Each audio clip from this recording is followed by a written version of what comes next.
Welcome into the Autzen Audibles Podcast. Matt Prehm, Jared Mack on this Wednesday edition of the pod.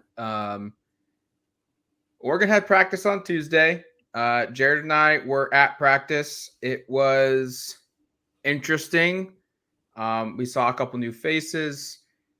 We also really didn't see much in terms of on-field reps. There was a couple things to glean from the practice report. We had some injury news or guys that were rehab group, and we had sights on some of those new players. We'll talk about those who's arrived.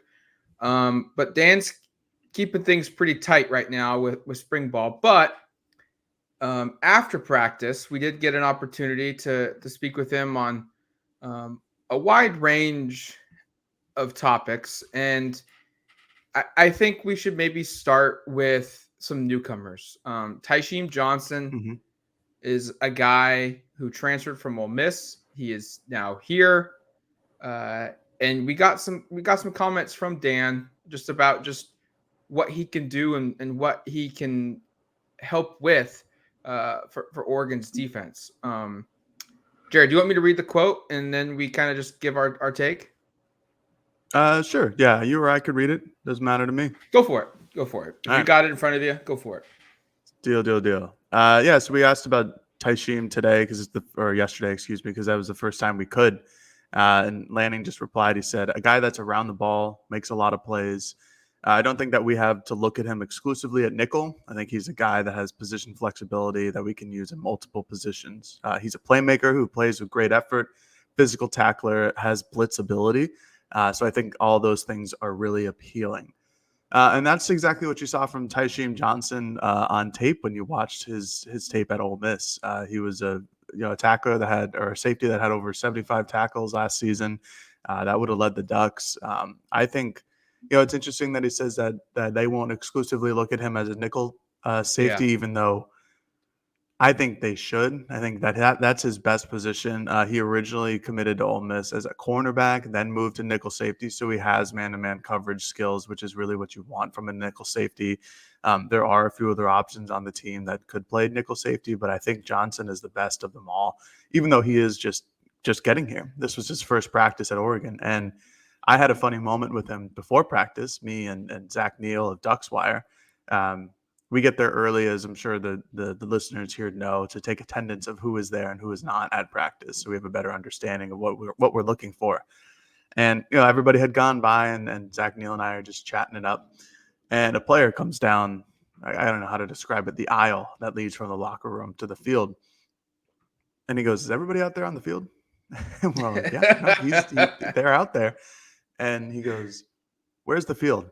So Zach Neal and I, we point him towards the field, and it was Tysheem, who was 0. He was number 0, which is his new number here, in a green jersey, and it's day one. So it's day one for him, and it looks a lot like a day one for us normal people. But that was a good moment. It was good to see Tysheem on the field, but like Matt said earlier, we don't see a lot during our media availability of practice. So it's tough to tell where he would play and how well he did on the field. But again, it is only day one. I do think it was interesting, though, that, like you mentioned, Lanning said that he's just not tied to specifically being a nickel. Maybe that is his best position. I agree with you about that's what he looked really good at when he was at Ole Miss. But I think it would be poor judgment, I think, by the staff to just basically exclusively look at him as a nickel when maybe he's a really good nickel, but maybe he's one of your top 2 corners and he has to play, in that position group. I don't know. But opening up that door for him to play other spots is good. You like the position versatility. And look, this is what we talked about like a couple weeks ago when we were talking about start of spring ball, that there's a lot of new faces here. This is going to be it's going to look good at times. And like you said, with Tysheem getting lost and not knowing where the football field is, this is going to be like a lot of day ones. And Dan said that. after practice that said, yeah, it was our third day of practice, but with some new guys, with like a 2.5 week break between finals and spring break and the start of the new term for the new quarter for the University of Oregon's academic side, it had a little layoff, and he's like, it kind of was also our first practice again. We had some mistakes, and we'll see what that looks like from Oregon on Thursday, and then on Saturday, and then when we speak to Dan again next Tuesday, we'll get a better feel for how things have progressed there. He also talked a little bit on the defensive side of the football, just maybe some improvements of depth and talent. And it was interesting to see what he was going to give us here. I didn't think he would open up as much as he did. And he gave us some good stuff. He was asked, where's the depth and talent most different on defense compared to last season? And his answer was, I think we probably have a lot more quality defensive line and quality DBs. They can play, but I'll be honest, just from top to bottom, I think there's more that can play. And I've said it before, but the more quality depth you have that can play, the more players you can play, and the better you're going to be on defense. That was an interesting comment because he's usually not one to like give these overarching praises. And he's out here saying that the depth is already better. He feels like the potential for the depth is already is better than what it was maybe at this time last year. And a large chunk of that was reflected in who they signed in 2023. You look at how many guys up front this group landed. 10 players that are kind of considered defensive linemen, a couple linebackers. The front seven got an overhaul this past recruiting class, and that seems to be reflected upon Dan's comments early on through spring ball, just in the improved depth of that group. I don't know how much I read into it that Dan is like giving these praises or literally just being factual that they have a lot more depth on the defensive line now. Because like you said, they have 10 guys in this recruiting class who are, defensive linemen or edge rushers. And a couple of them are on campus. I would like to go over just who the new arrivals were, Sure. At least the new scholarship arrivals were. You had a couple defensive backs in Cody DeCamara and Solomon Davis. Those guys are now with the program. Quarterback Matt Rush, University of Washington or Washington University in St. Louis transfer. Colson Brunner, a long snapper, and then linebacker Jared Mixon. So those are the 6 new guys that are there. And then going back to Dan's point, he did open the press conference with saying that they have more numbers on the defensive side of the football, which we've talked about on this podcast before, than they do on the offensive side of the football. And so I think that's part of it, that Dan is literally just being factual with the fact that, yes, they have more defensive depth than they did last season. But I also agree with him that the defensive depth that they have, at least on paper this season, is a lot more talented than it was last season, which I know is hard to believe because last year's Oregon team was on paper, again, an extremely talented in terms of recruiting, prowess. They were great on paper, but you bring in guys like Jordan Birch, you bring in guys like Evan Williams and Tysheem Johnson and Justin Jacobs, who I thought looked good at practice the other day. You bring in guys who were also highly recruited, like Mateo Uiagalelei. You bring in 4 or 5 4-stars on the defensive front. You bring in guys that are talented in positions of need, and a lot of those are on defense, and we know why after watching last season.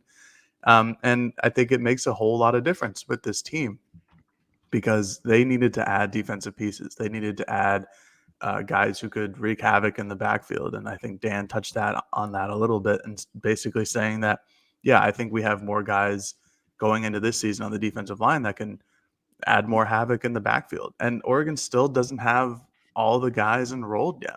You still have Roderick Pleasant and Dalen Austin, who I know are cornerbacks, but those are really talented players back there. You still have to enroll Blake Purchase, another really talented edge rusher. There's still guys who can contribute at this stage during spring football, but there's still a lot of talent out there that they still haven't brought in and it's not like they're recruiting them. They have them signed. They just are coming in during the summer. They're waiting for their So enrollment. right, exactly. So I think Dan is just kind of numbers talk, and I do think that he means it when he says that this is a more quality depth chart than it was last season. I just, especially at the defensive line, I think that's a clear improvement. I'll be curious, and we won't know this answer until September 2nd when Oregon kicks off the 2023 football season. But just he mentioned how he said multiple times how a defense is better when they can play more guys and kind of do those hockey lineup changes, especially up front at the front seven. He talked about later on in the interview with us that he's not going to make excuses, but I think he wanted to say yes. The 4 defensive coordinators and 5 years or whatever number it was probably made an impact on last year's success or lack of success. But he's like a non-excuse guy. That's an excuse, so I'm not going to say it. But his body language is kind of like, yes, that factored in, but we'll be better in year 2. I think with year 2 of the system and more guys, I'm just real curious to see how many people play, for the defensive line. What is the number that they want every game to kind of shuffle through? Is it a 2 deep at every position, and especially up front in the defensive line? Is it 3 guys at each position that they want to be playing? Could it go to like 4 lines where you've got 3 guys at each spot that you just shuffle in every couple of plays to make sure guys stay fresh, and then you've got a 4th guy for like a specialty thing. Maybe it's like a pass rusher, or something that he's only in there when it's 3rd and 12, and you need to get to the quarterback or something. That's where I think this spring is important for the defensive line, and we won't know that answer though until fall. But just how big does this number get? Because you look at the depth chart and you look at the players who are still coming. They could go, if they wanted to, and they're all good enough to play, they could go 3 or 4 guys deep at each position. They have the bodies to do that. They do, yeah. But this kind of goes to what Dan has done at least last season, where he consistently says, like, if you're old, or if you're good enough, you're old enough, implying that true freshmen can see the playing field because they are good enough. And then he goes around and doesn't play any of the true freshmen other than like Josh Connerly. So I don't know what that number will be when the season starts. I do know, going back to like my point from the last time I talked, was they will have a considerable amount of more talent and depth at the defensive line position than they did last season. And maybe that is what they plan on doing, is having hockey shifts, because that's what Georgia has done in years past, and granted, they have also had the luxury of having multiple first-round picks on both their starting defensive front and their backup defensive front. So that's pretty nice. But I don't think Oregon's going to have that. But yeah, they might try to look for an opportunity to sub 4 guys in and sub 4 guys out.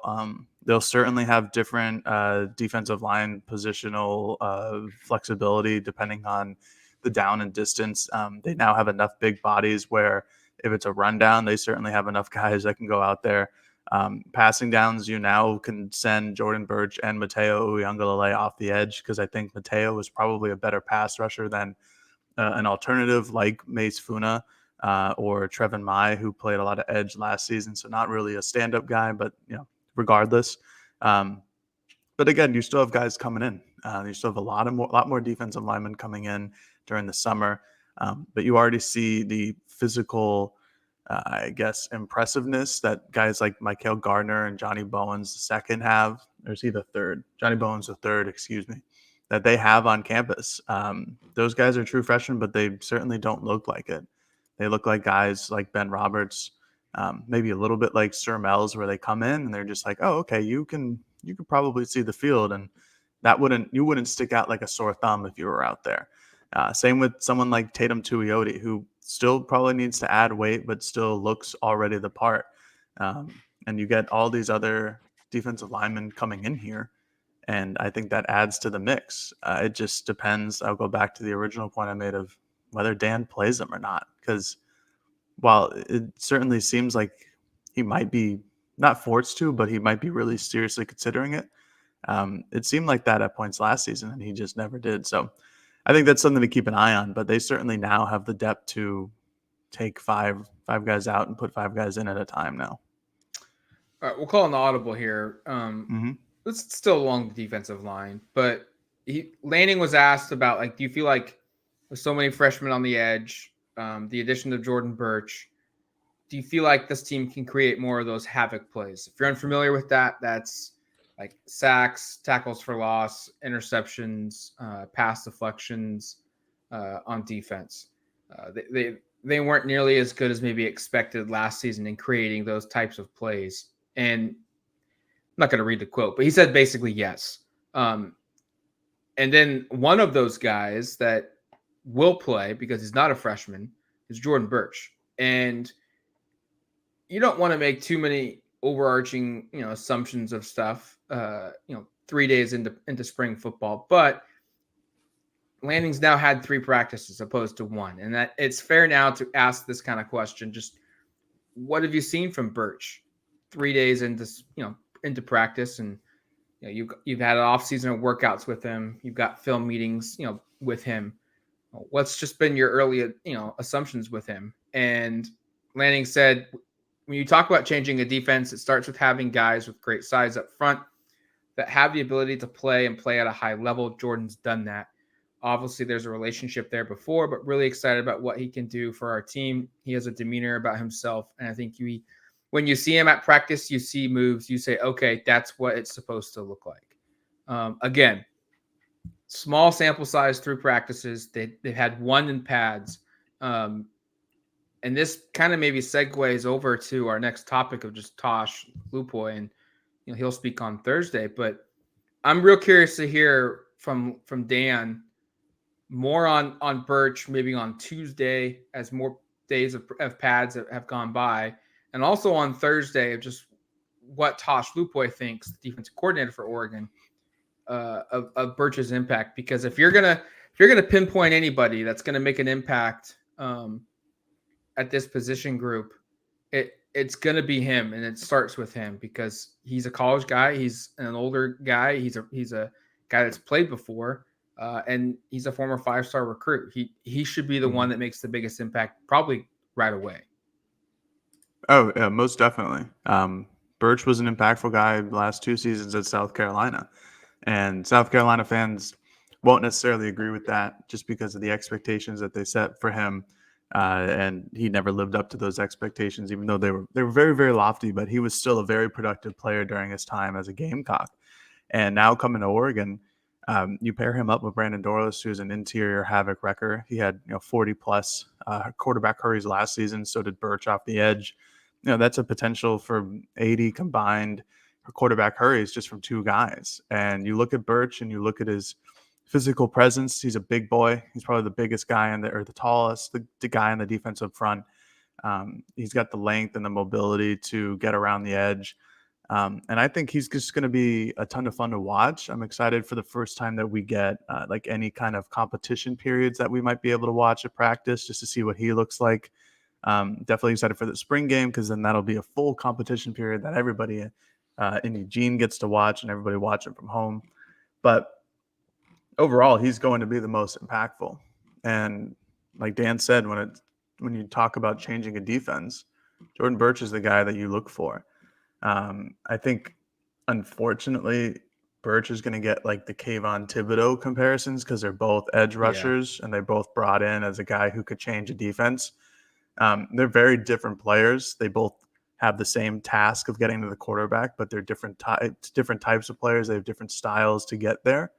But I don't think anything that Birch does is not great.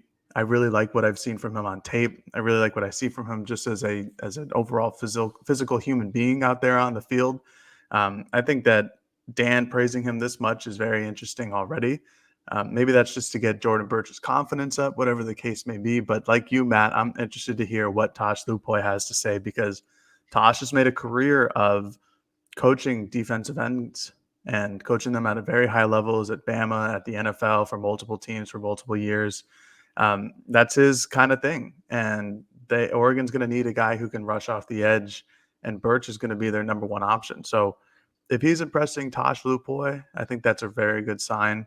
I still predict really good things for Birch in his first year in Eugene, and probably if he does as well as I assume he might, probably like his only year in Eugene, he might just do a one and done.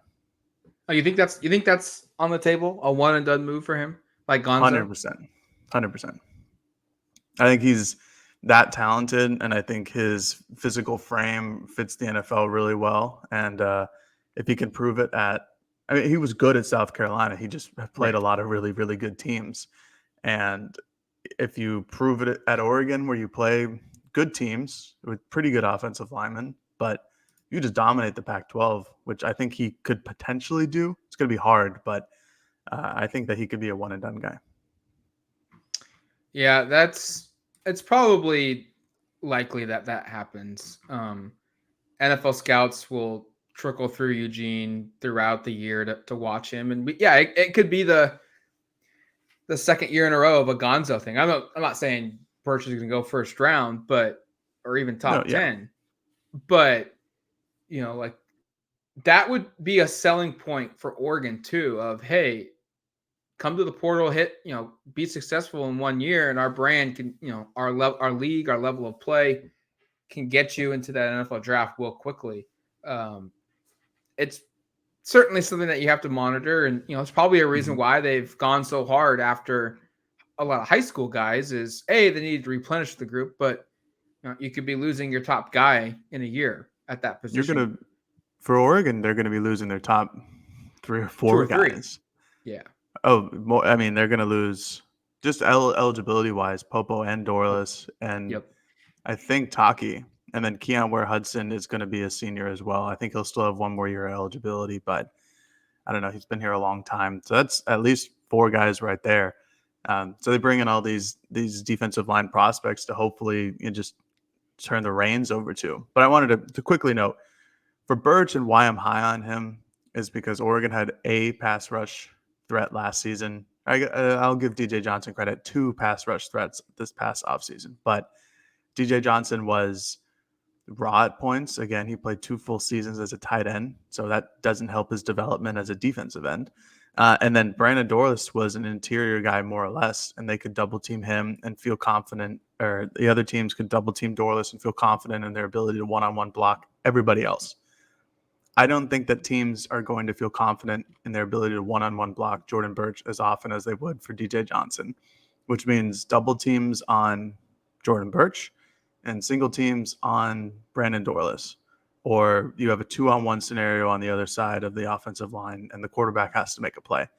And depending on who's coming down and tackling the quarterback or attempting to tackle the quarterback, we'll see how often they can make a play. But I think that gives Jordan Birch just being on the field gives opportunities for Brandon Dorless to be impactful. And it gives opportunities for anybody else on the defensive line to be impactful. And if they choose to try and double Dorless because he's having a great game or whatever the case may be, and then that gives an opportunity for Birch to be impactful. And he's a capable pass rusher who can win a one-on-one matchup with finesse or just power. So those are just the flat out reasons why I think that he can be really good for this Oregon defense in the upcoming season. All right, let's transition over to Tosh. Oregon's defensive coordinator will be speaking with us Thursday, which at the time of this recording is tomorrow morning. And I think there's a lot to unpack here with Tosh because we haven't spoken to Tosh since probably I want to say August of last year. Yeah. So we've got to go back and talk about 2022, his thoughts on just the year, what transpired, what didn't transpire, why did things maybe not go as successfully in some areas as expected, and what this class that they've added in, whether it's portal guys like a Birch or a high school guy like Mateo or a bunch of other dudes, returners like Dorless or Popo, why 2023 will be different from 2022 from a defensive standpoint. And specifically, we've spent a lot of time on the front set, the defensive line for Oregon on this podcast. But Mm-hmm. for me, I think my first kind of question with Tosh might almost land with the linebackers and just it's an entirely different group. And this is the group that he coaches. Noah is obviously gone. Flo is gone. We've seen a couple other departures from the roster, whether it be graduation or transfer. And it's a position group where, quite frankly, like there aren't really a lot of guys. Like Keith Brown, Justin Jacobs, Jerry Mixon, Devin Jackson, Jeffrey Bossa, Connor Soule, and Harrison Taggart. Like, is that enough? I guess you could maybe throw in a Funa and a Winston, a Shipley, a Birch, a Jones as outside edge / outside linebackers. I don't know. But the pure inside guys, like, what's going to make this group better? Because they had moments last year where they were good, and they had moments last year where they were really bad or they were really inconsistently struggling. Mm-hmm. I don't know how many good moments they had last season. Yeah. I'd say probably like the Utah game was a good moment. But yeah, this is a group that, again, I think I've voiced concerns about during the original transfer portal period that was open, where I feel like they needed to add an extra inside linebacker alongside Justin Jacobs, who I think is a very good player out of Iowa. I think that he can be or provide a tremendous amount of depth and versatility up there in that linebacking room. But Bossa had a disappointing season. You didn't see a lot, if anything, from guys like Harrison Taggart and Devin Jackson their freshman seasons. They didn't play at You did all. See no, yeah, I mean Devin Jackson. I mean, they played, but they didn't play. He played special teams. Like he was very rarely at a linebacker position on the field. I still have high hopes for him. Still on that fan club. But guys like Keith Brown certainly had moments during the Holiday Bowl. He played very well then. I remember my rant after the Holiday Bowl was, it's one game. Let's see how he does for a full season. I'm sticking to that, and I'm sticking to the point that I hope Keith Brown proves me very wrong and that they have a legitimate option there from Brown. And then the Jamal Hill factor, where maybe he's playing linebacker, maybe he's not. I don't know if we're 100% conclusive on that yet. Yeah. During mod bracket drills at practice, it's hard to tell who's playing where and what position they're lined up in, because they kind of just rotate. So you have like Mace Funa coming from like the safety spot. It's very strange. But as a position group, this is certainly one to worry about on the defensive front. I think this is arguably the most worrisome. You can either say that or cornerback, but at least at cornerback, you have a couple names that you can either, what you're going to get. Jacobs is coming off of a season-ending injury last season at Iowa. Before then, he was an NFL draft prospect, so a guy with a lot of talent who can, cover in space pretty well. A bigger guy who's athletic, who's agile, who can move around and make tackles and come downhill and attack the quarterback. So I'm very excited to see him at full strength and full pads and see what he can do on the football field. But I think Bossa is the how do I describe it? I think he's the guy who takes this group to another level or not. And if his linebacking play, like Dan said before spring practice went into a 2-week hiatus, he mentioned that a guy like Jeff is going to learn and be a lot better in year 2 rather than year 1. If that rings true, then I think this linebacking group can be pretty good, because Bossa has all the physical tools to be a linebacker. He's much bigger this season already compared to where he was last season. And he was, albeit not as tall as most linebackers, he was still a good sized guy.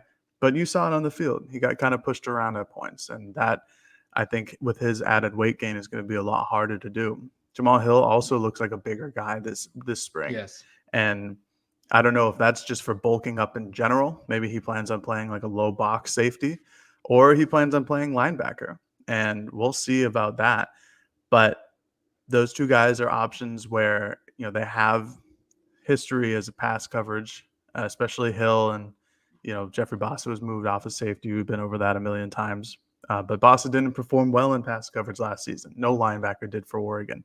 So I think that's going to be the biggest issue with this group until they prove me and until they prove us, until they prove everybody wrong that they can cover in passing down. So I think there's a lot of question marks to ask Tosh about this linebacking group. And it already is very strange to see Noah Sewell not run onto the field into that group. Yes. Just a different time now. A lot of missing faces at this spring camp. Yeah, there's going to be a lot to talk with Tosh. I'm also just curious of just what alterations, and this is one that I don't really expect to get an answer from, because as the headband of the program, Dan Lanning said on the podcast, like he doesn't like answering questions that don't help the Oregon program. Mm-hmm.